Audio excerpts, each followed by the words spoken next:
Remember when getting a mid-range graphics card meant settling for loud fans and boring plastic shrouds? Well, this particular piece of hardware completely leans the other way, bringing back that iconic twin-fan cooling design that MSI is so well known for. Out of the box, it's got some heft to it. The mix of black and gunmetal gray paired with that brushed metal backplate just feels solid in the hands. It doesn't feel cheap at all.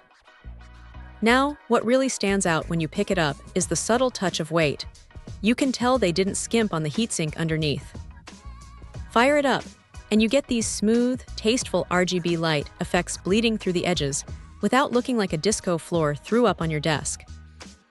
Underneath that striking aesthetic sits the NVIDIA Turing architecture with ray tracing capabilities, meaning reflections and lighting in modern titles actually pop, rather than just dragging your frame rates into the dirt straight away.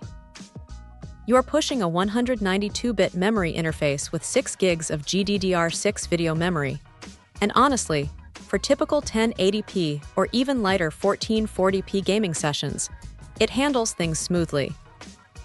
The core clock out of the box is boosted right up to 1830 MHz, and coupled with a 14 gigabits per second memory speed, it cruises through heavy graphical loads surprisingly well. Cooling is handled by the 7th generation twin Frozr setup, featuring Torx Fan 3 technology, which actually makes a noticeable difference in noise levels. Even when the fans spin up under a heavy load, it stays remarkably quiet, more of a soft whoosh than a jet engine turbine.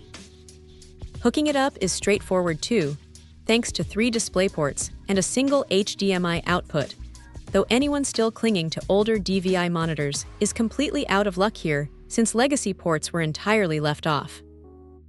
One minor gripe is that single 8-pin power connector placement.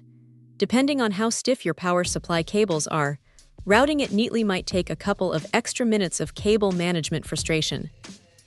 Still, the software suite gives plenty of room to tweak performance and dial in custom lighting curves to match whatever setup it drops into. At the end of the day, for anyone trying to build a capable gaming rig that handles modern lighting effects without breaking the bank or sounding like a vacuum cleaner, this specific card hits a really sweet spot. Check out the video description for updated price. And thank you for watching this video.